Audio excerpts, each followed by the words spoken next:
Washington, Reuters. The U.S. Federal Communications Commission voted along party lines on Thursday, December 14, to repeal landmark 2015 rules aimed at ensuring a free and open Internet, setting up a court fight over a move that could recast the digital landscape.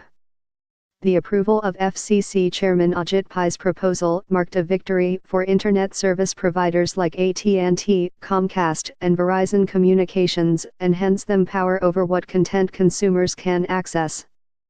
Democrats, Hollywood, and companies like Google parent Alphabet Inc. and Facebook Inc. had urged Pai, a Republican appointed by U.S. President Donald Trump, to keep the Obama-era rules barring service providers from blocking, slowing access to or charging more for certain content.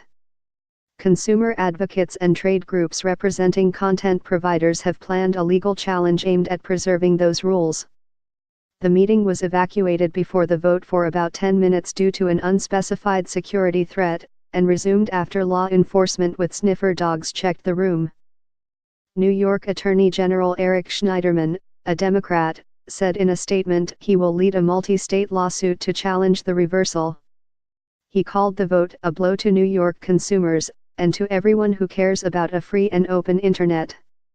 FCC Commissioner Mignon Clyburn, a Democrat, said in the run-up to the vote that Republicans were handing the keys to the Internet to a handful of multi-billion-dollar corporations.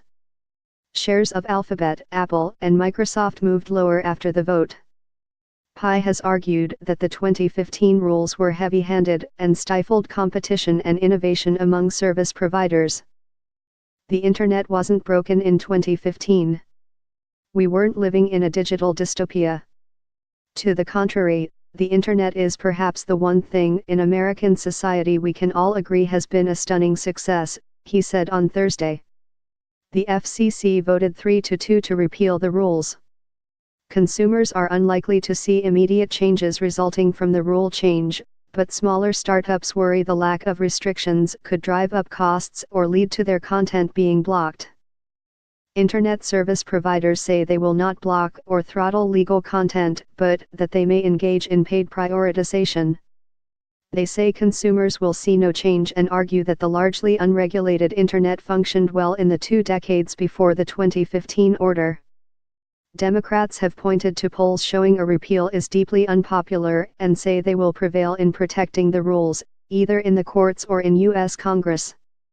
FCC Commissioner Jessica Rosenworcel, a Democrat, said in a written dissent released on Thursday that the decision grants Internet providers extraordinary new power from the FCC. They have the technical ability and business incentive to discriminate and manipulate your Internet traffic. And now this agency gives them the legal green light to go ahead, she said. Several state attorneys general said before the vote they would work to oppose the ruling, citing problems with comments made to the FCC during the public comment period. Other critics have said they will consider challenging what they consider to be weaker enforcement.